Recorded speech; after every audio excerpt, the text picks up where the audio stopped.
Yan.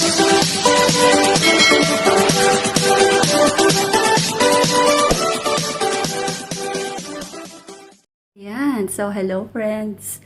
Welcome back to my channel, Jeline. And for today, I'm so excited. Kasi po, tuturuan natin si Mother gumawa ng tinapay. Ayan. So, binilang ko po siya ng 4-burner gas sa Pilipinas. Kaya, tuturuan naman natin siya ngayon na gumawa ng tinapay. Para meron siyang mapaglibangan habang lockdown pa doon. Ayan. So, excited ako.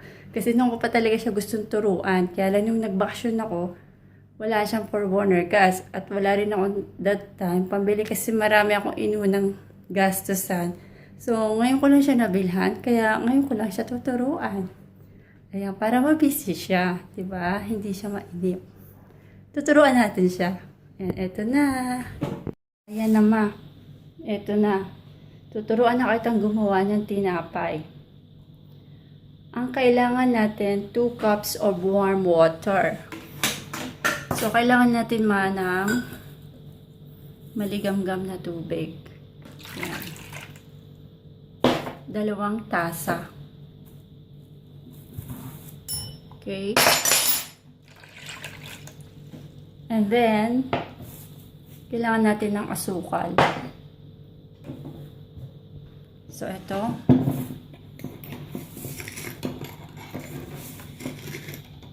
Ito siya ma. Sukal. 2 kutsara na malaki. Ayan. Okay. Kailangan natin ng asin. Salt.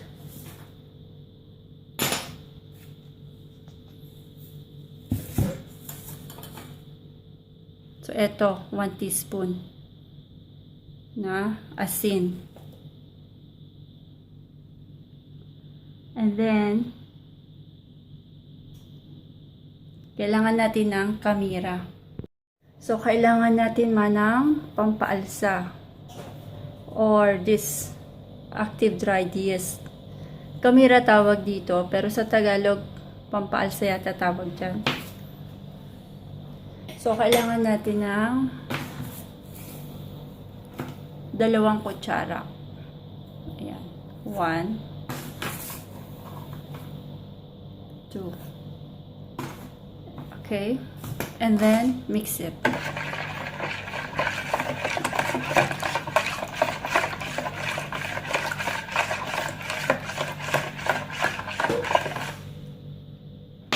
So, lagyan natin ng harina, flour. 2 baso.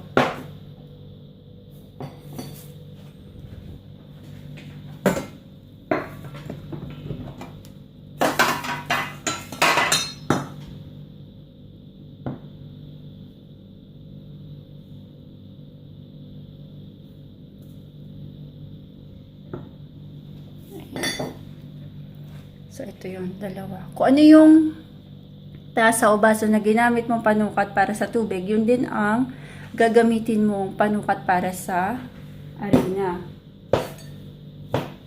Lalagyan natin siya ng milk powder. Ito. Lagyan natin siya ng gatas na powder, 2 kutsara.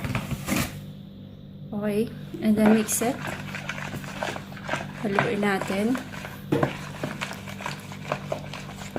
Haluin mabuti.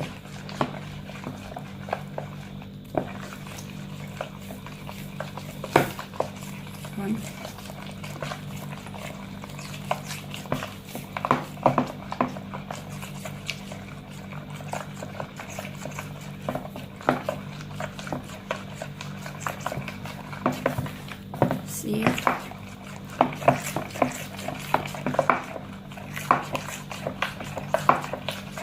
Okay na yan. And leave it for 10 minutes. So, yun yung oras. Magbilang tayo ng 10 minutes. Okay. So, 5, 35. So, 550.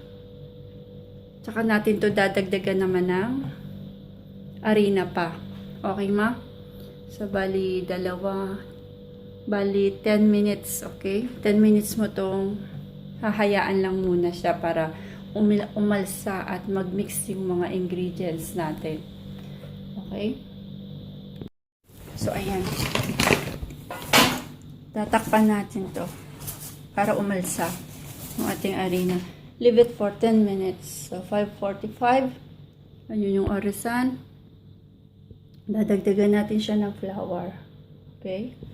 So, ganyan muna siya. Ayan, friends. Naka 10 minutes na to. Pwede na. Ayan. So, dadagdagan na natin siya ng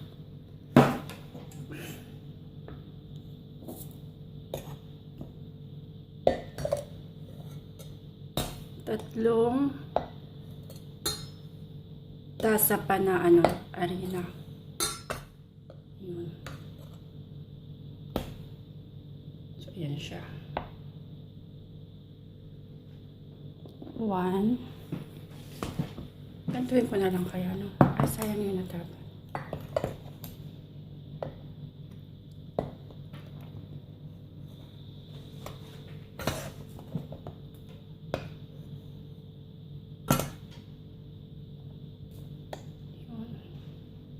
Two.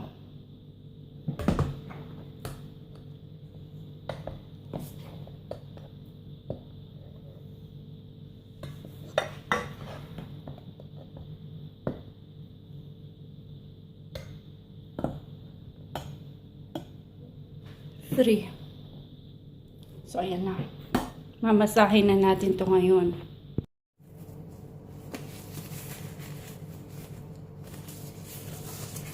So, ayan, friends.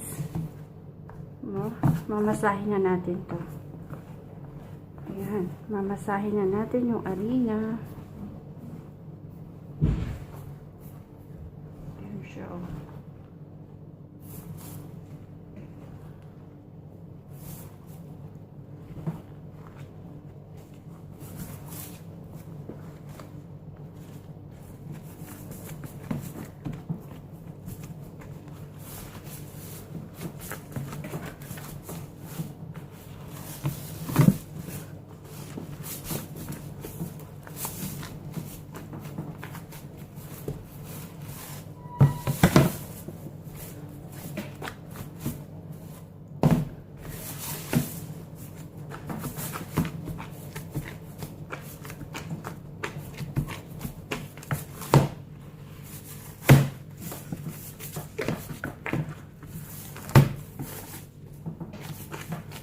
Alam kong mahihirapan si mama magmasa niyan kasi kailangan malakas.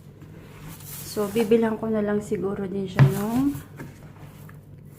machine na pangmasa ng harina. Sasaksak niya lang yun sa kuryente. Meron naman yun sa Pilipinas. Pero kung pwede dito ko rin yung bilhin kasi mas mura dito yun. So, ayan. Ito na po ang ating harina. Diba, madali lang siyang gawin. May dalawang paraan to eh. Pero tinuro ko kay mama yung madali lang.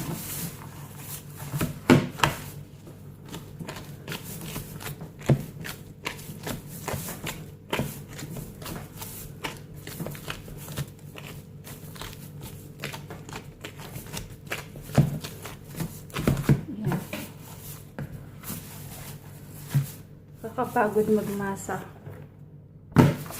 Pero gusto ko to eh. Gusto ko yung nagmamasa ako ng mga tinapay. Frustrated chef ako eh.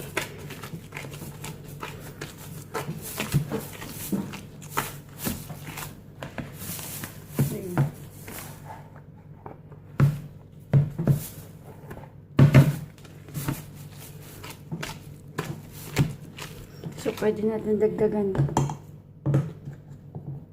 Pwede pong dagdagan ng arena kung medyo malapot siya. Madikit. Dagdagan natin ng arena. Yan.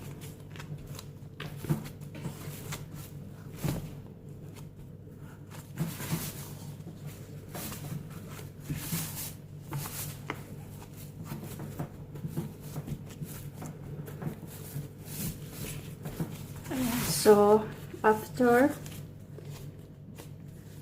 paalsahin po uli natin to ng 1 oras. Ayan. 1 oras. Para lumaki yung arena. Okay na yan. So, lalagyan natin siya ng plastic.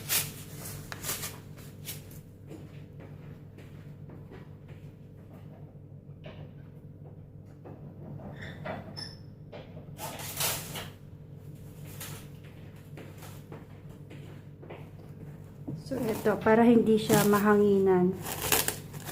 Ito, gagamitin natin. Hala, ba't ayaw? Kailangan natin ng maliit.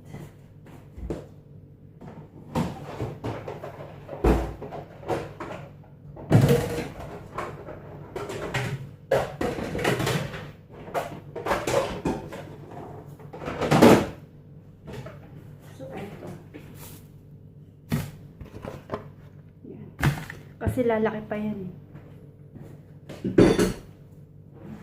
At ito, ang ating ilalagay dyan.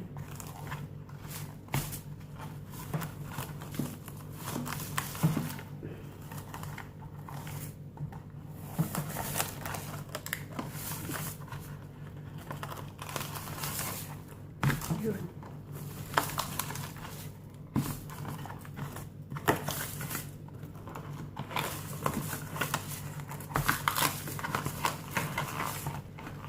Ayun, leave it for 1 hour para umalsa yung arena natin. Ayan. Ayan, friends. So, ito na yung ating ginawa. Ayan na.